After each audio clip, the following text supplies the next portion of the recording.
Hello friends, આજે હું તમારી સાથે શેર કરવાની છું મેથીના જાળીદાર અને પોચા રૂ જેવા ગોટા ભજીયા કેમ બનાવવા તે એક સિક્રેટ ટિપ સાથે આપણે જોશું।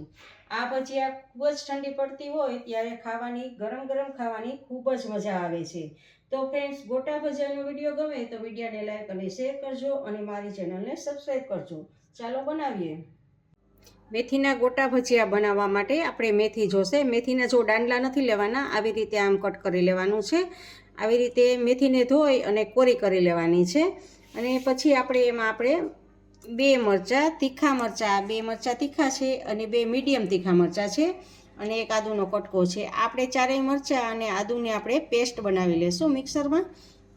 હવે ભજીયા બનાવવા માટે સૌપ્રથમ આપણે ચણાના લોટને આવી રીતે ચાળી લેવાનો છે। જુઓ, મેં આ ચણાના લોટને ચાળી લીધો છે જેથી કરીને એનામાં ગાંઠા હોય તો બધા જ ગાંઠા નીકળી જાય। હવે આપણે આ 1 કપ ચણાનો લોટ લીધો છે, તો એ જ માપથી આપણે એકદમ ઝીણી કટ કરેલી મેથી લેવાની છે। 1 કપ સામે આપણે મેથી લેશું। ચણાનો લોટ હોય છે એટલી જ આપણે મેથી લેશું। તો જુઓ, આ માપ કરીને તમને બતાવું છું। 1 કપ મેથી છે અને અડધો કપ આપણે લીલા ધાણા લીધા છે, એને પણ ઝીણા કટ કરી લીધા છે। અને અડધો કપ આપણે લીલી ડુંગળી લીધી છે। જો તમે ડુંગળી ના ખાતા હો તો આને સ્કીપ કરી શકો છો। અડધો કપ આપણે ડુંગળી લેશું અને આ બધું સારી રીતે આપણે મિક્સ કરી દેશું। આપણે આમાં લીલા ધાણા તો લીધા જ છે, પણ સૂકા ધાણાનો ટેસ્ટ ખૂબ જ સરસ આવે છે। તો સૂકા ધાણાને આપણે ખાંડણીમાં થોડાક દસ્તા મારી અને ખોખરા કરી નાખવાના છે અને 1 ટેબલ સ્પૂન જેટલા આપણે લેશું। એમાં તમે થોડાક વધતા ઓછા લઈ શકો છો તમારા ટેસ્ટ પ્રમાણે। અને હવે એમાં આપણે મરી પાવડર નાખશું। 1 ટીસ્પૂન જેટલો આપણે મરી પાવડર નાખશું ને થોડાક આપણે અજમા લેશું। એ હાથથી આવી રીતે આમ મસળી અને પછી અજમા લેશું। અને હવે સ્વાદ પ્રમાણે આપણે એમાં નિમક એડ કરશું। હવે પાણી નાખ્યા પહેલાં જ આ બધા જ મસાલાને આવી રીતે આપણે મિક્સ કરી દેવાના છે, એટલે એકાબીજા સાથે બધા જ ભળી જાય। અને જો આ ટાઈમે તમે કોરી મેથી કરીને ના લીધી હોય અને લીલી તાજી ધોઈને તરત જ લીધી હોય તો આમાં પાણી નાખો ત્યારે પાણી નાખવામાં થોડુંક તમારે ધ્યાન રાખવાનું છે। અને હવે આપણે આમાં પાણી એડ કરશું। થોડું પાણી એડ કરી અને સાવ ઢીલું નહીં અને ઘટ પણ નહીં, એવું મીડિયમ ઘટ એવું આપણે આનું બેટર બનાવશું। જો પાણી નાખી અને તમારે આવી રીતે આમ હળવું હલાવવાનું છે ચમચીની મદદથી। એકદમ ફીણવાનું નથી, આને હલાવવાનું નથી, જેથી કરીને તમારા જો એકદમ હળવે હાથે હલાવશો ને તો જ જાળીદાર તમારા ભજીયા થશે, નહીં તો તમારું બેટર ચીકણું થઈ જશે। આ એક આપણી સિક્રેટ ટિપ્સ છે કે ચમચીની મદદથી જ આવી રીતે આમ તમારે હલાવવાનું છે। બધું જ સારી રીતે મિક્સ કરી દેવાનું છે। જુઓ, મિક્સ થઈ ગયું છે। અને હવે આપણે ભજીયા ઉતારવા માટે ગેસ ઉપર એક વાસણમાં તેલ ગરમ થવા મૂકેલું છે। તેલ ગરમ થાય છે ત્યાં સુધી આપણે રાહ જોઈએ।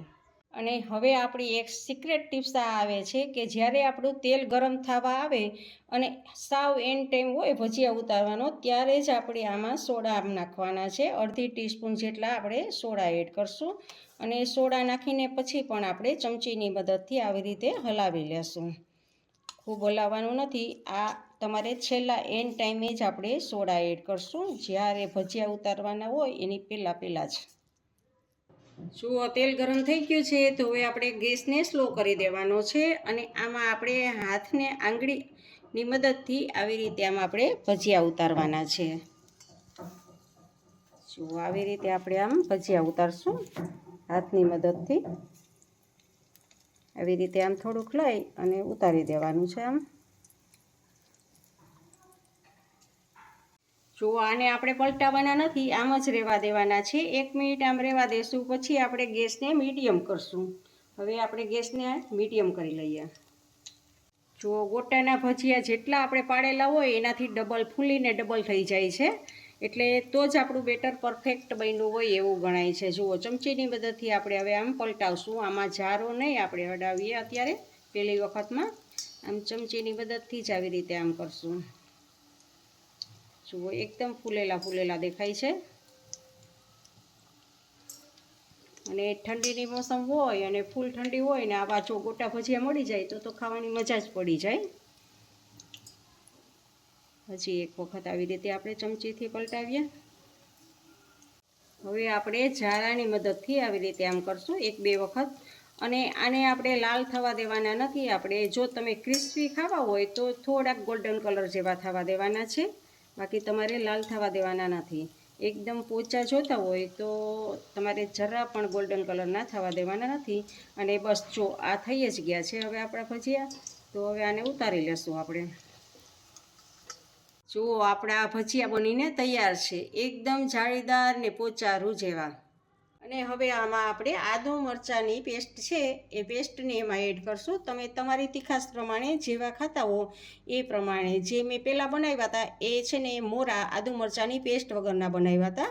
અને હવે આ પેસ્ટવાળું ઘાણું બનાવવાનું છે, એટલે બાળકોને ખાવા માટેનું મોરા બનાવવાના. અને જ્યારે મોટાઓને ખાવા હોય ત્યારે આ પેસ્ટ આમાં ભેળવી દેવાની છે.